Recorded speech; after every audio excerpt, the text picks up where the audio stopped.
Irmãos, a paz do Senhor Jesus. Por favor, abra sua Bíblia. Jó.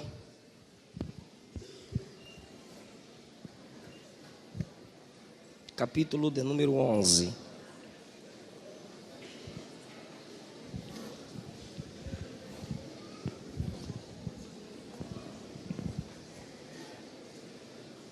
Obrigado. Jó, capítulo de número 11.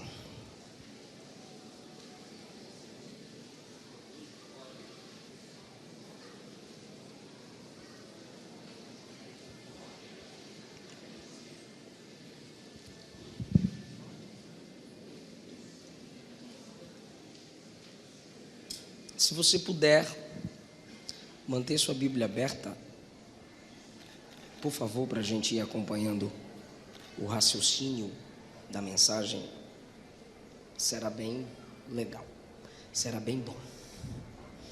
Capítulo de número 11, versículo 4 apenas. Pois tu disseste, a minha doutrina é pura, limpo sou aos teus olhos. Amém. Assentai-nos. Eu quero pegar emprestado aí.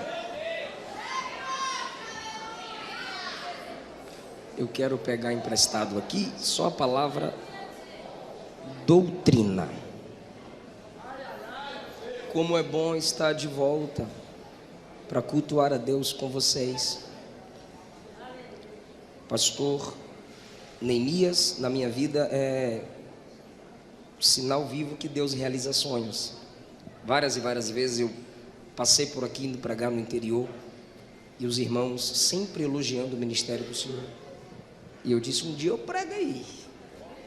Glória a Deus. Pastor José Rodrigues, presidente de honra.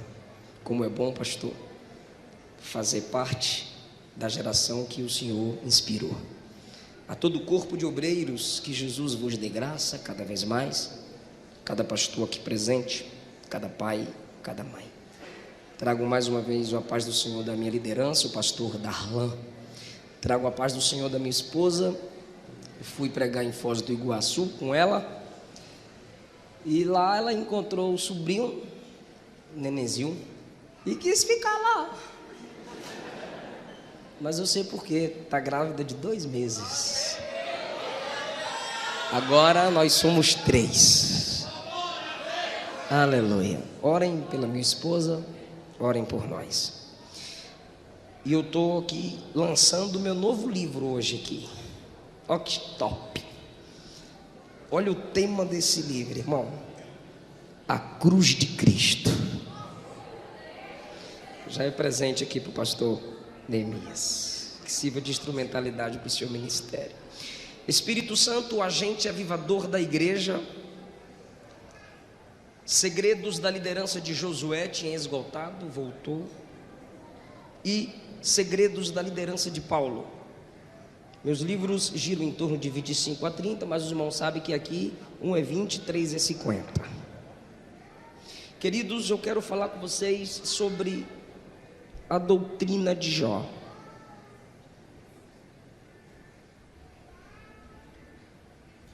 Nós, assembleanos, ainda somos um povo que valoriza o ensino da palavra. E doutrina é ensino, princípios. Se puder colocar um pouquinho de agudo no meu som, estava melhor quando eu estava lendo, aí abafou um pouquinho, por favor. Doutrina é ensino, princípios. E Jó criou uma doutrina. Ele era um orador, ele era um pregador, ele era um homem de influência, era um homem que conhecia a palavra, praticava a palavra. O próprio Deus deu testemunho de Jó, e no capítulo de número 1, eu aprendo que a primeira lição com a doutrina de Jó é uma doutrina que equilibra prosperidade e fidelidade. Essa palavra assusta alguns crentes, porque o Brasil se acostumou com a doutrina franciscana, de que quanto mais pobre você for, mais virtude você tem, e quanto mais rico você for, menos confiança você merece, e isso não é bíblico. A maioria dos estudiosos dizem que Jó é um livro que surgiu antes mesmo do Gênesis. Sendo assim, não seria em vão o primeiro livro da Bíblia começar nos apresentando um homem próspero, um homem rico. Mas a doutrina de Jó equilibrava prosperidade e fidelidade. O versículo 1 diz que ele era um homem e ele era sincero, reto, temente e se desviava do mal. Aqui, todo crente tem que ser um desviado do mal. Nasceram-lhe 7 filhos, 3 filhas, 7.000 ovelhas, 3.000 camelos, 500 juntas, não era 500 bois, eram 500 juntas de bois, 500 jumentas, não é jumento, jumentata, jumento é lerdo, não dá muito dinheiro não, jumenta era um animal caro, muito mais veloz que o jumentinho. Por isso que quando o filho da mulher de Sunem morre, ela põe o menino sobre a cama do profeta e manda o rapaz pegar uma jumenta, porque ela estava com pressa. Se fosse o jumentinho não daria conta de chegar não. E ele era o maior de todos os homens do Oriente, o mais rico, o mais respeitado. Ele era rico, ele era próspero, mas olha o equilíbrio. O próprio Deus disse: ele é sincero. Não há ninguém na terra semelhante a ele. É Deus dando testemunho do homem. Sincero, reto, me teme e se desvia do mal. Isso é Deus falando de Jó para um amigo? Te elogiar para amigo é fácil. Deus chega e elogia Jó para o inimigo, coisa que Jesus não teve coragem de fazer com Pedro, o Senhor fez com Jó. O diabo disse assim: eu quero testar ele, eu quero provar ele, eu quero pegar ele. Deus disse: vai. Quando o diabo disse: eu quero pegar Pedro, provar Pedro, Jesus disse: pai, confio não. Eu tenho que rogar muito e tenho que avisar ele aqui. E Jó não teve nenhum aviso, porque ele era sincero. Sua prática era desviar-se do mal, santidade era normal para ele. Por isso Deus não lhe dá nenhum aviso. Perguntaram a John Wesley: o que você desejará estar fazendo quando Jesus voltar? John Wesley disse: o que eu faço todo dia. Eu espero ele todo dia. Se ele for voltar hoje, é um dia comum. Estou orando, lendo Bíblia e vivendo em santidade. Assim era Jó.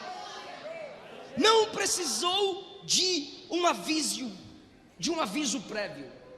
Esse camarada era rico e próspero. Paulo exorta que os ricos vigiem, e os que querem ficar ricos também tomem cuidado. Nem Jesus, nem as cartas paulinas abominam a riqueza, mas ensinam o caminho da riqueza, o caminho da prosperidade. Jesus tinha um ministério de prosperidade, é claro que tinha. Ele tinha conhecimento, ele tinha profissão.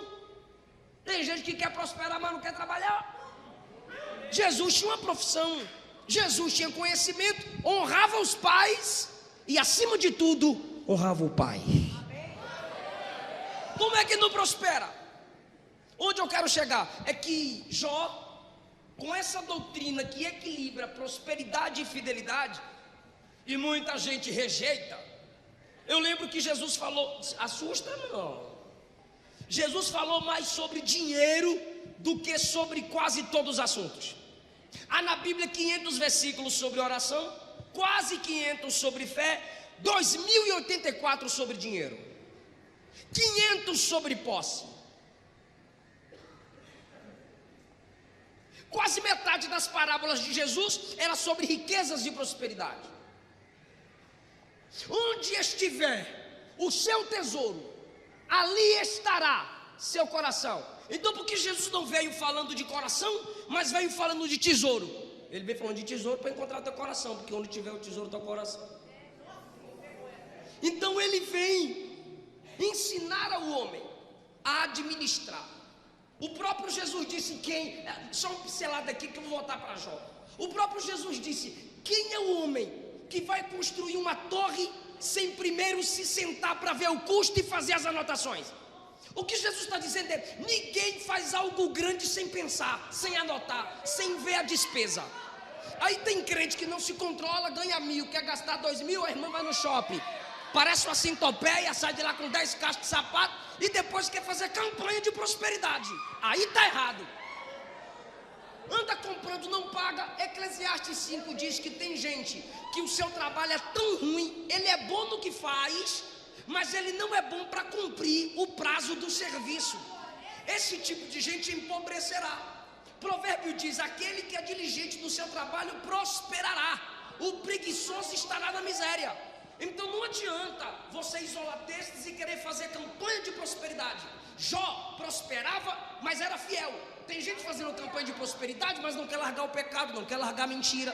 Quando você largar o pecado, o adultério, a prostituição e vir para Jesus, corre o risco de você perder tudo que tem, porque a sua conquista foi debaixo de engano e de mentira.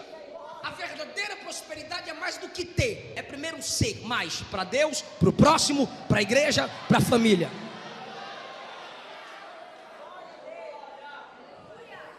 Primeira característica da doutrina de Jó: fidelidade e prosperidade. Segundo, fidelidade apesar da dor. É aqui que entra o que muitos de nós somos contra, porque o ensino da prosperidade desequilibrado diz que você não pode aceitar a luta, não pode aceitar a dor, não pode aceitar o sofrimento. Se o nosso Senhor sofreu, quem somos nós para dizer não aceita? Então Jó, sua doutrina mostra que ele é fiel apesar da dor. Não estou dizendo que o evangelho é masoquismo, não. Felicidade com a dor, não. É apesar da dor. Perceba, versículo de número 21. Jó disse, no saí do ventre de minha mãe, no tornarei para lá. Deus me deu, Deus tomou, bendito seja o nome do Senhor. Ele está falando essas palavras depois que ele recebe a notícia de que tudo que ele tinha foi destruído. Então ele é fiel na adoração em meio à dor. O capítulo 13, versículo 15, ele disse assim: ainda que ele me mate, eu esperarei nele. Olha que doutrina desse camarada: prosperidade e fidelidade. Fidelidade apesar da dor. Ou seja, o diabo disse a Deus: Jó não te serve em vão. Está aí no versículo 9 e 10 do capítulo 1. Porventura Jó te serve em vão? Tu não cercaste ele de bênção, cercaste a casa dele com bênção, e tudo aquilo que ele tem, as obras das suas mãos. Por favor, diga obras das suas mãos. Sabe o que é obra das mãos? Trabalho. As obras de suas mãos abençoaste, e o seu gado está aumentado na terra, não tem mais espaço. Estende a mão, toca tudo quanto tem, e ele vai blasfemar. Essa é uma doutrina satânica. Eu estou com Deus enquanto eu tenho, eu estou com Deus enquanto Ele me serve. A doutrina satânica é: eu quero me servir de Deus para servir o dinheiro. Mas a doutrina bíblica é: usarei o dinheiro para melhor servir a Deus. Jó está sendo acusado de que só serve a Deus pelo que Deus dá. Eu repito, só serve. Todo mundo aqui serve a Deus pelo que Deus dá. Não venha com essa de santidade, não. Eu sirvo a Deus pelo que Ele é. Mentira. Todo mundo aqui serve a Deus pelo que Ele faz. O que Ele disse? O que a Bíblia diz? Nós o amamos porque Ele nos amou primeiro. Se Ele não me amasse, eu não amaria Ele. A Bíblia diz: até o desejo de adorar vem de Deus. Eu estou adorando aqui porque até o desejo de adorá-lo vem dele. Por quê? Porque nenhuma adoração voltará para Ele sem antes vir dele. Por isso a Bíblia diz: porque dele fonte, por Ele processo e para Ele destino são todas as coisas. Se não vem dele, não vai voltar para Ele. Então todos nós estamos aqui pelo que Ele fez na cruz. Estamos aqui pelo que Ele faz, a igreja. Estamos aqui pelo que Ele faz, o Espírito trabalha em nós. Agora, errado é você servir a Deus só pelo que Ele faz. Aí é errado. O que o diabo está dizendo a Deus é que Jó o serve só pelo que ele faz. Isso é mentira. Aí o Senhor diz assim: vai lá e toca. O diabo estende a mão e Jó, os irmãos sabem, continua fiel apesar da dor. Jó tem uma doutrina interessante. Capítulo 1, versículos 5 e 6. Sucedia, pois, que no decorrer dos dias dos banquetes dos seus filhos, Jó o santificava e se levantava de madrugada e oferecia holocaustos segundo o número de todos eles, porque dizia Jó: porventura pecaram meus filhos e blasfemaram de Deus no seu coração. Irmão, olha a preocupação desse homem, dos filhos pecarem contra Deus no coração. Ele nem precisava ouvir, ele nem precisava ver. Ele dizia: se eu não ouvir ele pecar, se eu não vi ele pecar, se eu não ouvir ele pecar, eu acho que eles pecaram do coração. Se eles fizeram ou não, deixa eu me antecipar e vou santificar meus filhos. E como é que Jó santifica seus filhos? Oferecendo sacrifício, porque era o modo do culto antigamente, a vítima inocente para justificar o culpado. Jó entrega um sacrifício intercedendo pelos seus filhos. Que doutrina é essa? A doutrina da intercessão. Ana orava por Samuel antes mesmo que ele nascesse. Jairo é um pai que está de joelho no meio da rua intercedendo pela filha. A mulher Sirofenícia é uma mulher que se prostra no meio da rua, é chamada de cachorra, é humilhada publicamente, intercedendo pela filha. Se os pais orassem mais pelos seus filhos, eu acredito que eles iriam mais longe.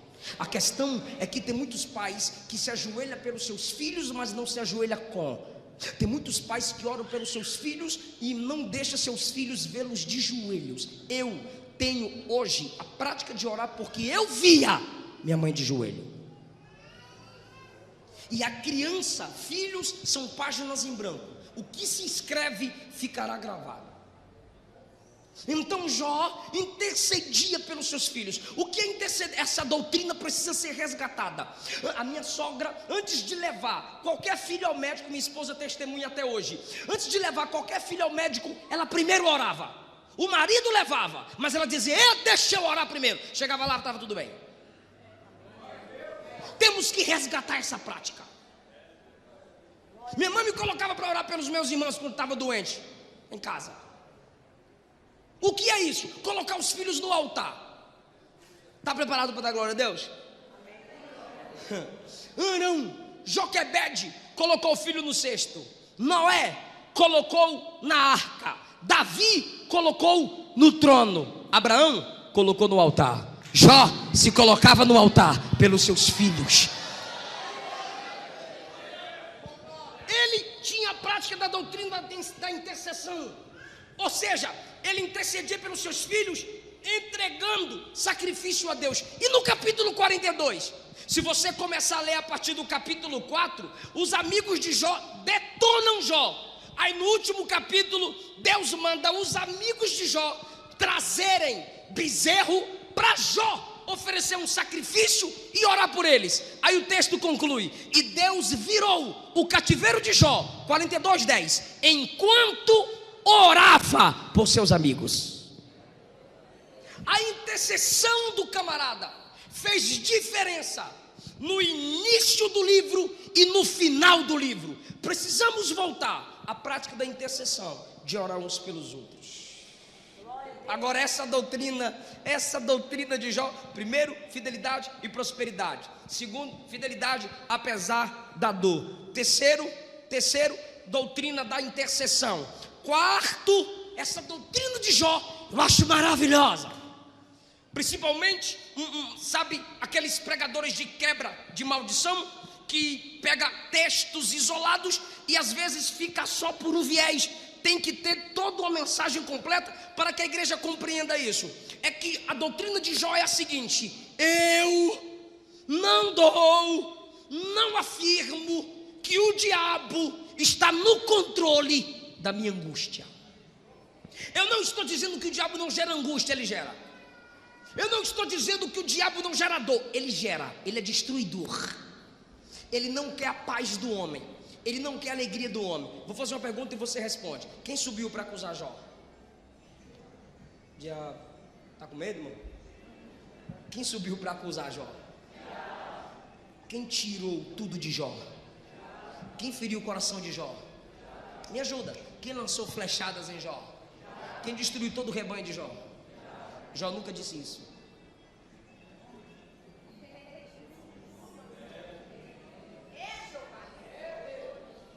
Tu sabes que o diabo é tão maligno que se ele te humilha, é um tipo de guerreiro.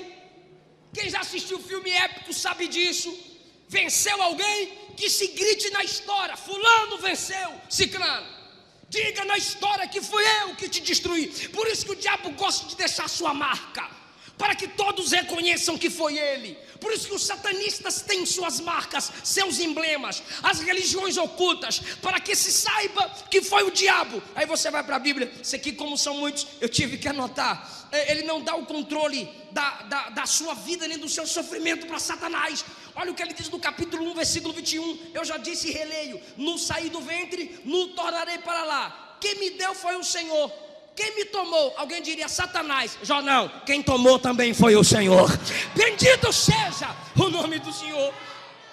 Capítulo 6, versículo 4, olha o que Jó disse: as flechas do Todo-Poderoso estão em mim. O diabo está dizendo: sou eu, rapaz, que você nada. Você continua servo de Deus, então foi Ele que permitiu, é Ele que está no controle da minha vida. Os terrores de Deus se armam contra mim. Aleluia. Capítulo 9, versículo 24, Jó disse assim: a terra é entregue nas mãos dos ímpios, Deus cobre o rosto dos juízes. Olha essa pergunta de Jó, capítulo 9, versículo 24: se não é Deus, quem é? Meu Deus do céu, eu vou repetir. O capítulo 9, Jó vai detonando com o diabo. Jó diz assim: o homem faz porque Deus deixa fazer. Aí o diabo está dizendo: fala de mim. Jó se levanta e diz: se não é Deus, quem é? Se não é Ele, quem é? Se não é Ele, quem é? Aleluia. Olha o capítulo 12, a partir do versículo 7, ele arrebenta. Ô doutrina arrebatadora. Olha o que Jó diz: pergunta os animais e cada um deles te ensinará. Ele está dizendo: o diabo não vai ensinar nada. Na minha doutrina o diabo não ensina não. Pode perguntar para bicho, que bicho sabe. Fala com a terra e ela te ensinará. 9. Quem não entende que todas essas coisas foi Deus que fez? O diabo não fez nada na minha vida, não. Olha o versículo 10: na sua mão está a alma de tudo quanto vive, o espírito de toda a carne humana. Ele derruba e ninguém levanta, quem ele prende, ninguém liberta. Com ele está a força e a sabedoria. Seu é o que erra, seu é o que acerta. Rapaz, olha o que ele diz no capítulo 19, versículo 6: saibam agora que foi Deus que me transtornou e sua rede me cercou. Então, o crente imaturo, Os irmãos, os meninos, os homens estão perseguindo eu. aí chega um espiritualista, esse é cor do capeta, esse é cor do diabo, irmão. Faz umas campanhas de sal, de rosa, de água, cor do capeta. Aí chega para tu e diz assim: tá amarrado. Caio, mas eu quero o diabo amarrado em mim, amarra em tu, repreende. Só que aí chega o crente espiritual e maduro. O homem te feriu? Feriu. Foi o diabo que usou ele? Foi. Quem é que está acima do homem e acima do diabo? É Ele quem está no controle da sua vida. É Ele que está no controle da sua história. E Ele me manda dizer a alguém aqui: no final dessa prova você vai entender. Aleluia! Se você ler João capítulo 11, sem pesquisar os originais, você se assusta. Porque Jesus diz assim: essa enfermidade não é para a morte, mas Lázaro morre. Aí você diz: Jesus mentiu. Pois bem, temos que buscar a tradução correta. Essa enfermidade não é para a glória da morte.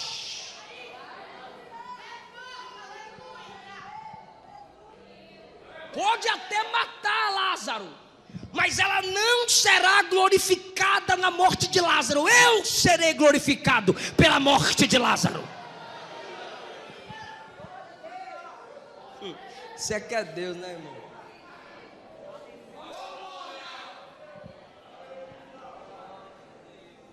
Quinto lugar, a doutrina de Jó.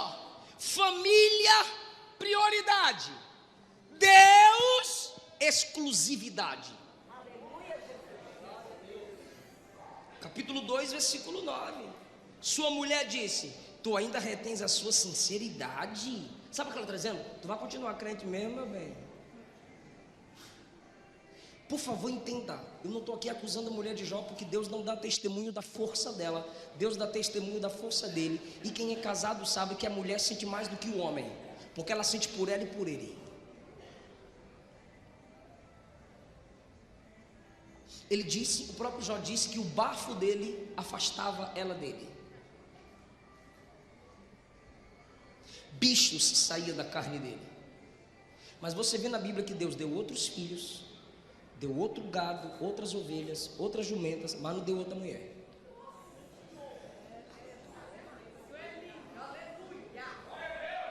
Meu Deus.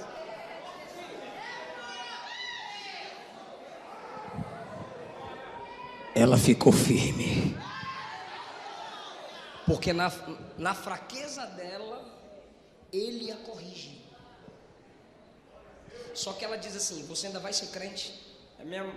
Eu não vou pastorear mais não, pastor. Por quê? Minha esposa está fraquinha. Vou pregar mais não. Vou fazer a obra mais não. Vou para a igreja mais não. Minha esposa não quer ir. Se ela não quer vir, vem você.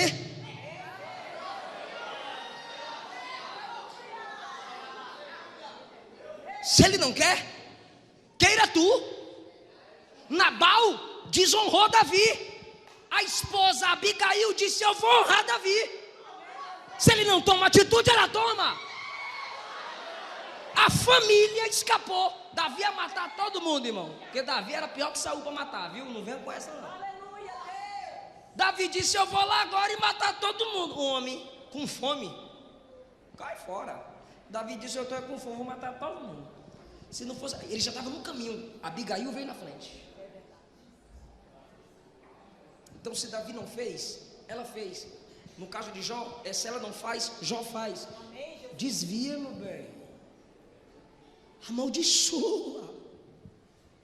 Alguns dizem que a tradução aqui é o contrário, né? Abençoa. Mas tem uma pergunta dela: ainda retens a sua integridade? Tu vai continuar crente? Tu vai continuar justo? Ele olha para ela e diz assim: como fala qualquer louca. Olha a doutrina, olha a doutrina. Ele não chama ela de louca, porque a doutrina de Cristo é que se eu te chamo de louco, de tolo, eu sou réu. E a doutrina de Jó, eu só estou pregando para vocês, porque essas doutrinas aqui se coadunam com a doutrina de Cristo. Qualquer doutrina que qualquer pessoa vier pregar, que não se encaixa com a doutrina de Cristo, é maldição. Por isso que quando eu comecei com a prosperidade, eu fui lá para Cristo. Quando eu falei do sofrimento, fomos para Cristo, porque Ele sofreu. Aí agora, preste atenção, que ela questiona a integridade dele, porque ele está na prova, ele está na luta, e não é fácil mesmo não, não é fácil. Aí ele diz assim: como fala uma louca, fala tudo, receberíamos o bem de Deus, e não receberíamos o mal. Olha só, em tudo isto 10, Jó não pecou com seus lábios, diferente de Adão. Adão, porque você pecou? A mulher que tu deu para eu. Então o culpado é tu e ela, porque foi o Senhor que me deu ela. Jó diz: eu vou continuar justo apesar da minha mulher não ter a mesma força que tenho.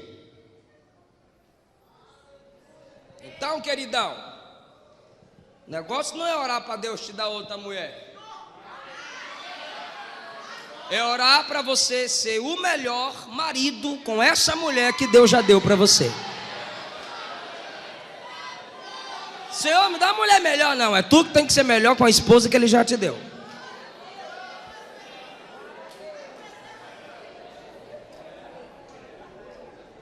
Família é prioridade. Ele escutou ela, ele aconselhou ela, ele permaneceu com ela e ela permaneceu com ele. Mais do que palavras, o que vale é atitude. Na prosperidade ele não a abandonou, ele teve tudo de volta. Ele é o que é mais citado, mas ela continuou lá. Ou seja, a família foi prioridade, mas Deus, exclusividade. Ele não desonra a Deus por causa da fraqueza da mulher.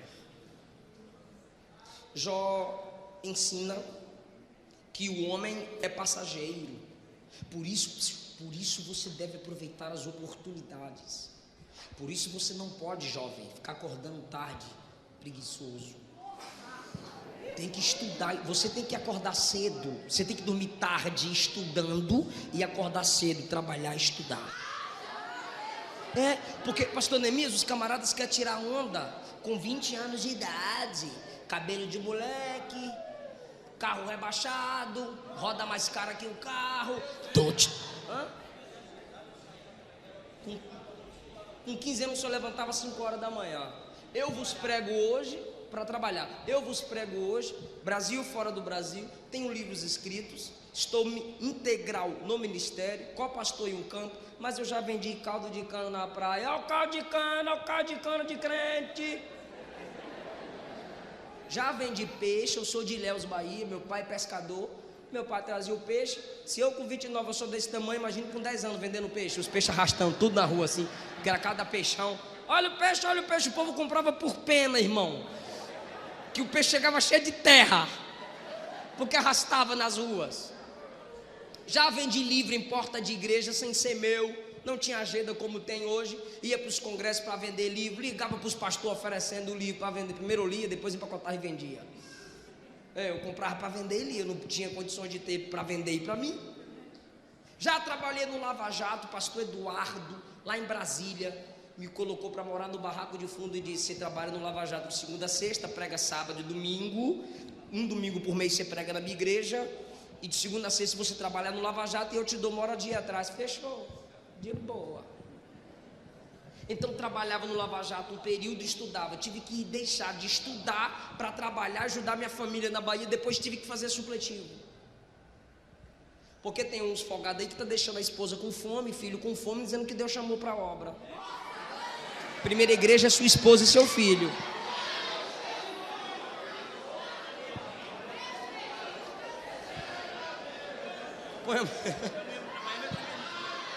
Aí põe a mulher para trabalhar e vai dormir de dia. Aí memoriza uma mensagem, prega a mensagem repetida o ano todo: respeite a noiva do Cordeiro.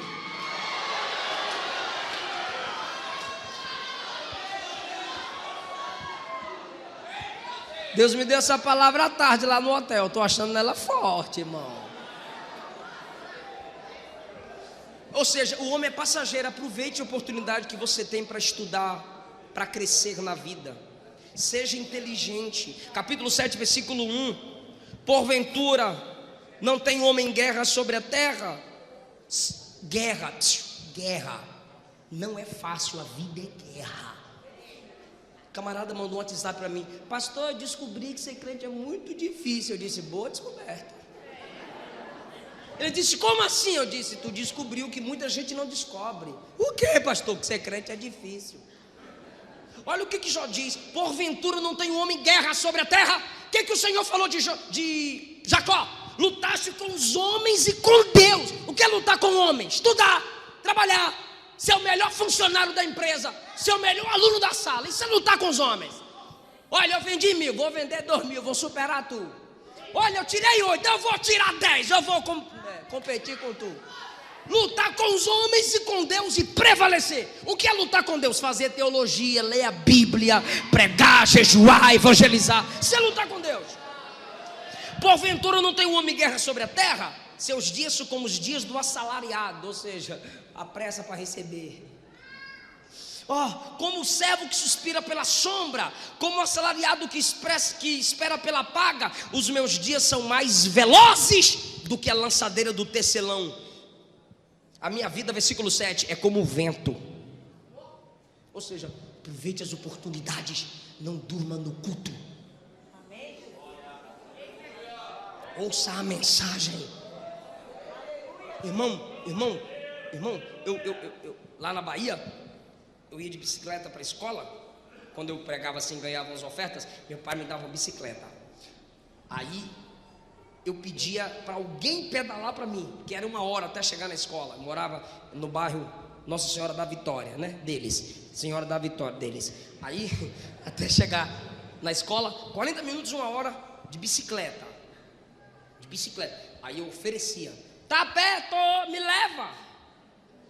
Aí eu sentava no quadro e eu ia lendo Bíblia. No intervalo, eu ia ler Bíblia, não ia chupar picolé, nem ficar conversando com as meninas. Eu não estou me gloriando. É Deus que não me permite esquecer de onde vi.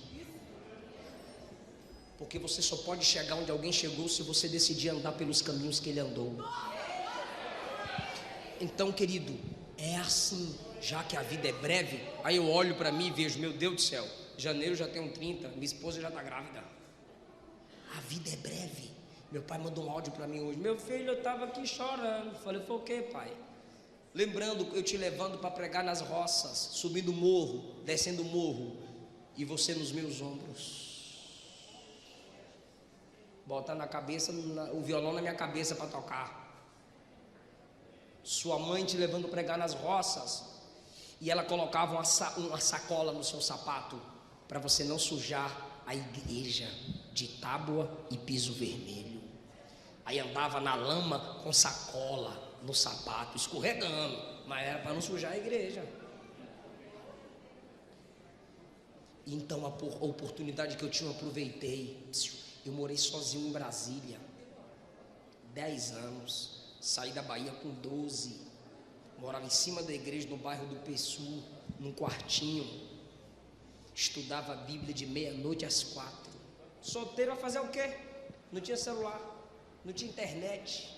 Lê Bíblia, meu irmão, sem agenda. Não ficava dizendo agendas abertas, não, abre a Bíblia, fecha a agenda. Aí ficava lendo Bíblia de meia-noite às 4, dormia até meio-dia, ia estudar. Depois arrumei um emprego no Lava Jato, melhorou. Ou seja, aproveitar as oportunidades, porque a vida é breve. Capítulo 9, versículo 25: meus dias são mais velozes do que um correio. Passam, versículo 26, como navios veleiros, como a águia que se lança a comida. Tu já viu uma águia dando aquele voo para pegar um peixe? Sobe de vez. Ele está dizendo, ensinando sobre a brevidade da vida. O capítulo 14, versículo 1: o homem nascido da mulher é de poucos dias e farto de inquietação. Capítulo 7, versículo 11, ele ensina uma outra doutrina. Capítulo 7, versículo 11, ele diz assim: Por isso não reprimirei a minha boca, falarei na angústia do meu espírito, queixar-me-ei na amargura da minha alma. Sabe o que ele está dizendo? Está angustiado? Fale. Está amargurada? Fale. Deixa a irmã falar, maridão. Um jovem estava noivo, mandou para mim: pastor, vou terminar com essa menina. Falei: por que, frouxo? Ele disse: ela fala demais. Quando ela está angustiada, ela chora, ela grita, ela quer conversar. Eu falei: então casa com macho. Porque se a mulher não fala, ela fica cancerosa. Se ela não fala, a dor aumenta cada vez mais. Muitos afirmam que câncer são bolinhas de emoções engolidas. O que a carta diz? Quem está triste, chore. Quem está alegre, cante. O que a Bíblia diz? Jeremias 33:3: clama a mim, eu vou te responder. Sabe o que é clamar, irmão? Não é você entrar no quarto. Não. Se você está com a dor travada, grita: Jesus, eu vou desviar, me ajuda. Tem dia que meu pastor chega no culto de doutrina com a cara fechada. Aí eu disse: ih, meu Deus do céu, complicou. Aí ele olha para mim: dirige o culto, vou pregar não. Aí eu dirijo o culto: prega aí, vou pregar não. Estou nervoso aqui. E chora, e e fica de joelho, e clama, chega antes de todo mundo para orar. Por quê? Porque pastor não é herói. Você, porque é crente, não é máquina. É para gritar, é para chorar, é para pedir ajuda. Pede ajuda, conversa, abre a alma. Mas não fica botando no Facebook, se sentindo triste. Não, vai conversar com alguém, face a face. Grita para Deus em oração. Eu sinto a presença de Jesus aqui. Você vai lá no psicólogo, que não é pecado ir no psicólogo. Para de demonizar a psicologia. A gente não pode espiritualizar a psicologia, mas também não pode demonizar. Aí você chega lá e ele vai dizer assim: fala tudo. Ela vai dizer: fala tudo. Aí tu fala tudo. Aí quando tu chega em casa, tu abre a Bíblia na carta de Pedro. Aí diz assim: lança sobre ele toda a sua ansiedade, porque ele tem cuidado de vós. É como se Jesus estivesse dizendo: tá vendo? A mesma coisa que o psicólogo falou para tu, eu já tinha dito. Fala tudo para mim. É sério. Fala com ele. Conversa com ele. Não deixe o diabo destruir sua vida, não. Quem está entendendo essa palavra? Uma outra doutrina de Jó: não peque com a sua boca. Não peque contra Deus com os seus lábios. Capítulo de número 2, versículo 10. Como fala qualquer louca, falas tu: receberemos o bem e não o mal. Em tudo isto, Jó não pecou com os seus lábios. Capítulo 27, versículo 4.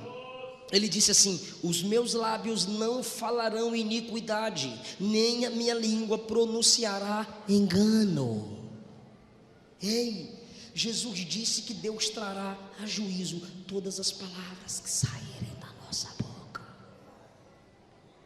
Lembra daquela musiquinha? Cuidado, boquinha, com o que fala. Cuidado, boquinha. Quer cantar não, né? O Salvador do céu está olhando para você. Minha mãe ficava lá: canta aí. Eu não gostava de hino de criança, irmão. Só queria cantar o Zé de Paulo, hino de velho. Cuidado, ninho, com o que vem. É sério. Não saia da vossa boca nenhuma palavra torpe. Sabe o que é torpe ali? Podre, que vem de peixe podre. Não xingue. Respeite seus pais.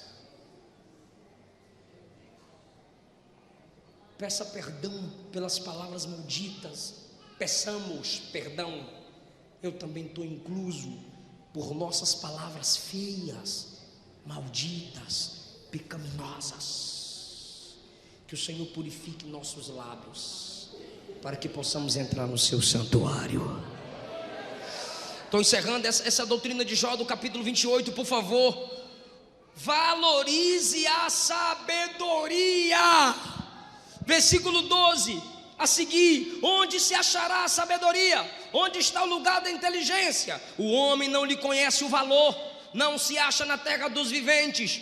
Aí alguém diz assim: o abismo tem, e o abismo diz: não está comigo. O mar diz: também não está comigo. 15, não se dará por ela ouro fino, nem se pesará prata em câmbio dela. Não há dinheiro que pague a sabedoria.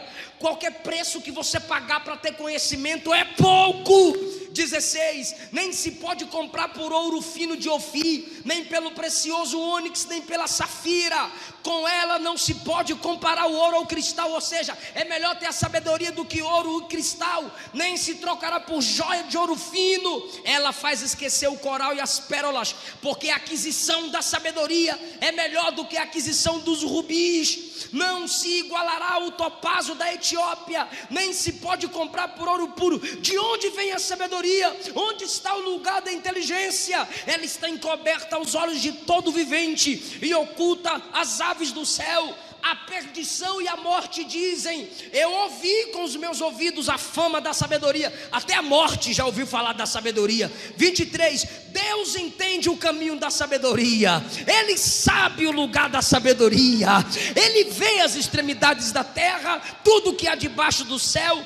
Ele deu peso ao vento, ele tomou a medida das águas. Quando ele prescreveu uma lei para a chuva, caminho para o relâmpago dos trovões, ele viu a sabedoria, ele estabeleceu a sabedoria, ele esquadrinhou a sabedoria, mas ele disse ao homem: eis que o temor do Senhor é a sabedoria, se apartar do mal é inteligência. Valorize a sabedoria, valorize a maturidade, ouça os mais velhos, respeite quem já viveu o seu futuro. Não passe um dia sem ler a Bíblia, não passe um mês sem ler o livro.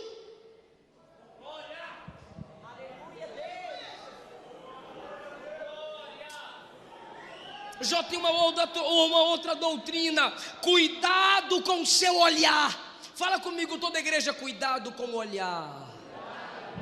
Olha o capítulo 31, versículo 1: fiz concerto com os meus olhos, como eu os fixaria numa donzela, numa virgem. Como eu vou fixar o meu olho na mulher que não é minha? Ele está falando de um olhar cobiçoso, por isso ele fala do fixar. Porque o primeiro olhar pode ser inevitável, mas é o segundo olhar que dá asas à imaginação. E o resultado, ele diz: qual seria a porção de Deus para mim? Qual seria a herança do Todo-Poderoso para mim? Isso seria perdição e desastre. 4, ele está vendo os meus caminhos, ele conta os meus passos. Olha o versículo 9, meu Deus do céu. Olha o que ele diz no 9: se o meu coração se deixou seduzir por uma mulher, ou se eu andei rondando a porta do meu próximo. Sabe o que é isso? Dando em cima da mulher dos outros, elogiando a mulher do outro. Então moo a minha mulher para outro, ou seja, que ela trabalhe para outro. O versículo 10 é assustador, mas está escrito, eu vou falar, estou nem aí. E os outros se encurvem sobre ela. Sabe o que ele está dizendo? Gente, é assustador. Se eu desejei outra mulher, que outro homem se deite com a minha esposa. É o camarada ter muita certeza da integridade dele. Ele chegou a dizer que Deus me prove no fogo e eu sairei como ouro. Eu vou derreter, mas eu não vou perder o valor. Eu vou derreter, mas eu não perco meu brilho.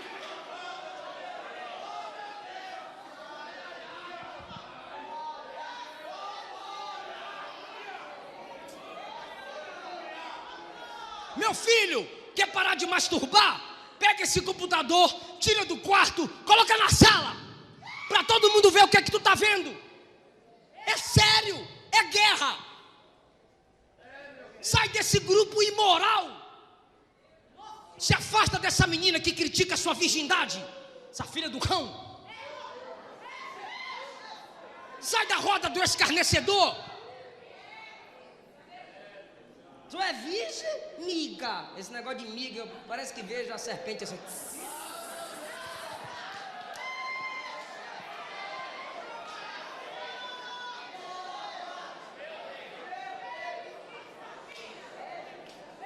Sou pura, minha virgindade é resultado de uma mente pura. O reino do céu é semelhante a 5 virgens prudentes. Jesus nasceu no ventre de uma virgem. Eu só vou me encontrar na cama com aquele que me encontrei no altar.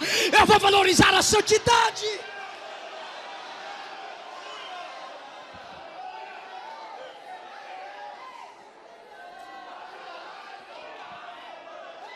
Aleluia! Jesus disse: se teu olho te faz pecar, arranca. Jesus disse: aquele que olhar para uma mulher e desejá-la no teu coração, já adulterou com ela. A doutrina de Jó vai encaixando com as doutrinas de Cristo. Mas tem umas irmãs também que não ajudam os meninos. A espada está afiada, é os dois lados. Tu dá glória quando os meninos apanham. Mas tu vem para a igreja 3 em 1, irmã. Jezabel, Dalila, mulher de Potifar.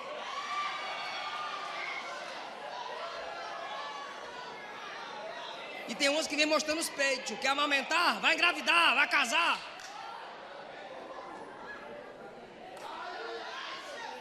É porque a mulher não é levada pelo que vê, mas o homem é. E Jesus disse: ai daquele de onde provém o escândalo. O que é escandalizar? Tropeçar. Se alguém se escandaliza pelo seu modo de se vestir, Deus vai responsabilizar tu. Casa, ó, ou tu tem gente me xingando na internet, mas tô nem aí. Ou tu casa ou tu termina esse namoro. Na porta da minha igreja. Ainda bem que ela terminou o namoro, Stephanie. Eu falo mesmo. Se eu estivesse namorando, eu não falaria o nome. Ah, pastor, eu tô namorando. Cadê o cabra? Aqui. O cabrão fortão. Casar, né? Não, casar não. Casar. Eu disse: eu não ouvi. Eu falei pra Luana. Eu falei: não ouvi direito, amor. Amor. Eu falei: casar, né? Não, casar não. Eu olhei pra cara dela e falei: bestalhada. O cara fala na sua cara que com você ele não casa. Parabéns. Valor que o cabra te dá. Nada. Ele não te valoriza como mulher. Aí eu olhei para ele e falei assim: ó, tu tá se envolvendo com a mulher de outro cara. Como assim, pastor? Ele já pensou em traição? Que o pecador sempre quer esconder o pecado dele culpando o outro. Você está se envolvendo com a mulher de outro cara. Como assim? Eu falei: ué, você disse que não casa com ela, ela vai achar um macho de verdade que vai casar com ela.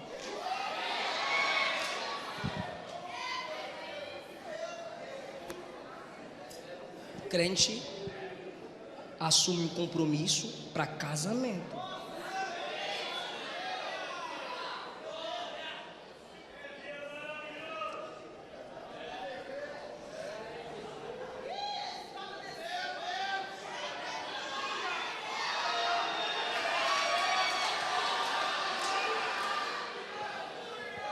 Eva viu o fruto, desejou, porque fixou o olhar. Acã viu a capa, a prata, fixou o olhar, desejou. Davi viu Batseba, né? Irmã banhar bem naquela hora com tudo aberto, né, irmãzinha? Fecha os negócios, mulher. Aí viu, desejou. Tem que ter cuidado com mulher, é sério, tem que baixar a cabeça mesmo. Tem que baixar a cabeça. A esposa tem que virar a cara dele assim: olha pra cá, meu bem, eu sou mais bonita. Em último lugar, em nenhum momento eu disse que a doutrina de Jó é perfeita. Porque a doutrina perfeita é a doutrina de quem? De Cristo. A doutrina de Jó precisou de aperfeiçoamento, mas acredite, ele aperfeiçoou. Olha o que ele diz no capítulo 14, versículo 4: quem do imundo tirará o puro? Ele poderia deixar só a pergunta, mas ele chega e afirma: ninguém.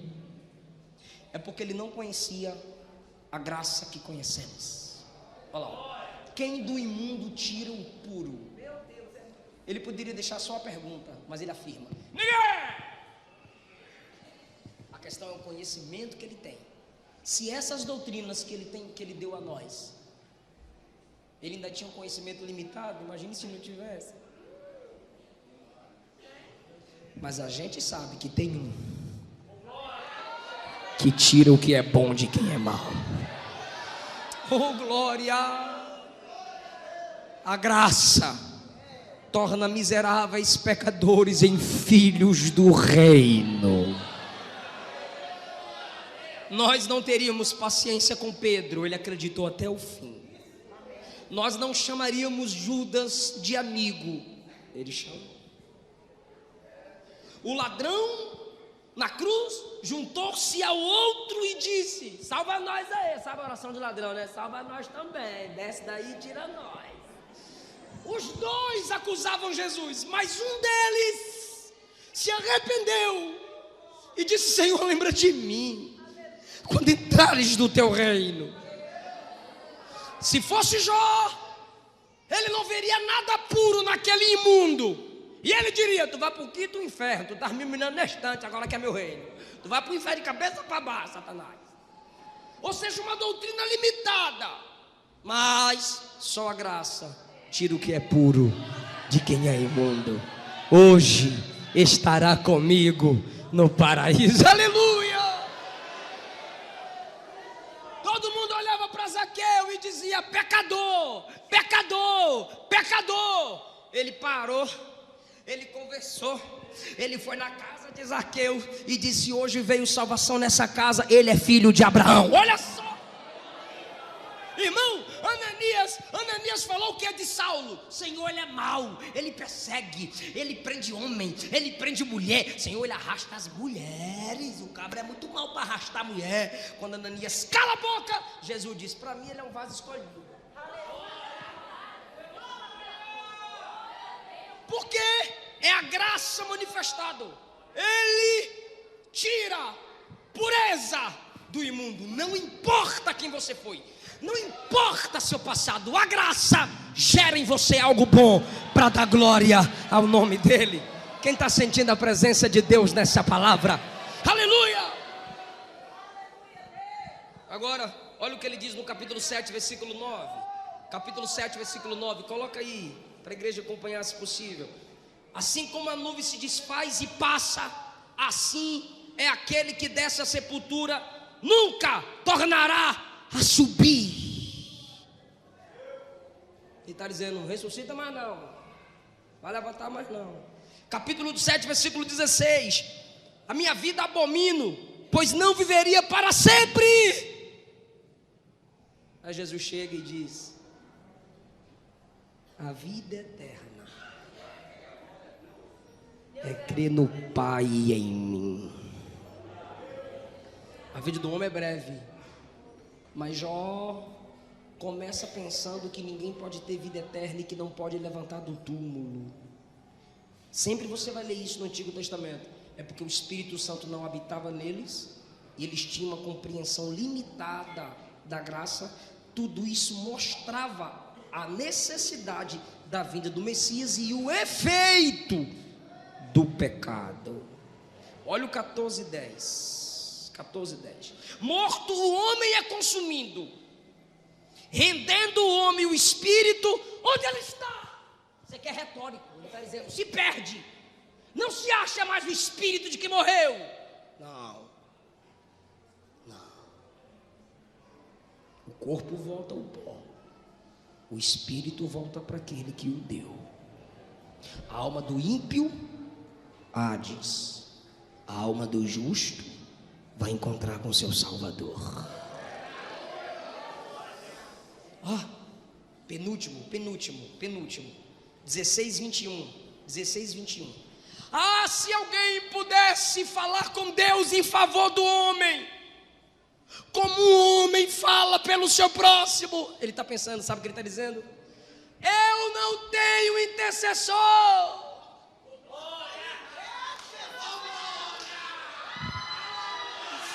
Eu não tenho advogado.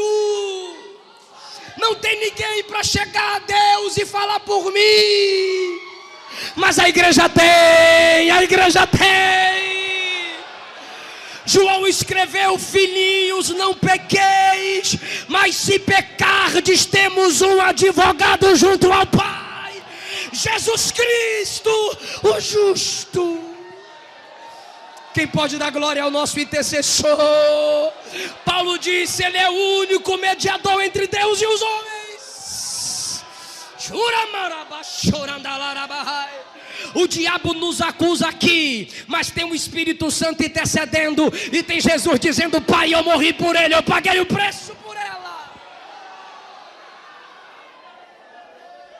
Oh, glória. Em último lugar, ele disse: o homem desce à sepultura e não sobe. Ele disse: a carne do homem se desfaz. O homem é como nuvem que passa, é como erva que se acaba, nunca mais se erguerá, nunca mais se levantará. Mas parece que no capítulo 29 ele recebeu uma unção. Parece que no capítulo, 19, ele recebeu uma unção. Parece que no 19 ele recebeu uma revelação, porque agora ele se corrige. Ele disse: desceu a sepultura, não sobe. Ele disse: desceu a sepultura, está tudo acabado. Ele disse: morreu, já se acabou. Mas no 19 ele diz assim: quem dera que alguém escrevesse minhas palavras agora. Pega um livro aí e escreve. Aí alguém, tá, eu vou escrever, fala aí. Ele diz assim no 24: quem dera que com pena de ferro e com chumbo o que eu vou falar agora fosse gravado na rocha.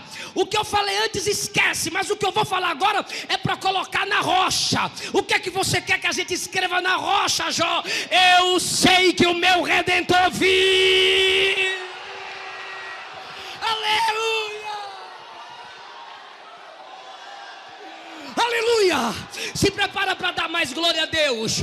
Em breve se levantará. Agora olha o 26. Olha o 26. E depois da minha pele ser consumida, eu vou levantar e vou ver Deus face a face. Eu vou levantar e verei Deus. Quem pode ficar em pé para dar glória ao Cristo que é a doutrina perfeita?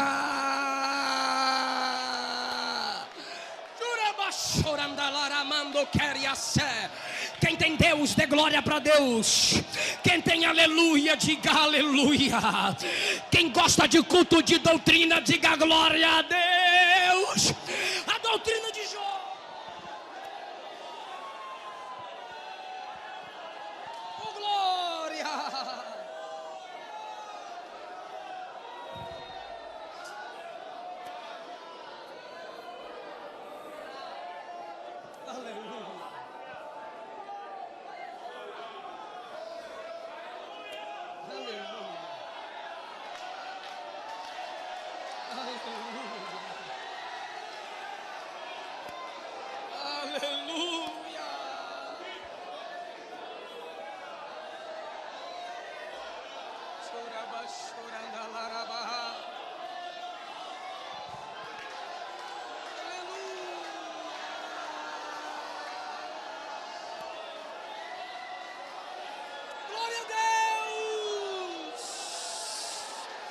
O teu Redentor está vivo e te escuta. Em meio à prova, Jó deixou essas lições para nós. Essa prova que você está passando, você vai influenciar muita gente, vai mudar muita gente. Eu quero saber se tem alguém aqui que está afastado do Evangelho, mas quer voltar para Jesus hoje. Eu quero orar por você que se afastou do Evangelho. Vem cá na frente, eu quero orar por você que se afastou do Evangelho. Você que não é evangélico, eu quero orar por você. Você que se afastou do Evangelho, deixa eu orar por você aqui. Você que não é evangélico, deixa eu orar por você aqui. Alguém vai te convidar para vir aqui à frente, não diga não. Vem com essa pessoa. Vem com esse irmão. Vem com essa irmã. Deixa a gente orar por você. Deixa a gente orar por você. não temos ninguém, eu agradeço essa rica oportunidade em nome de Jesus.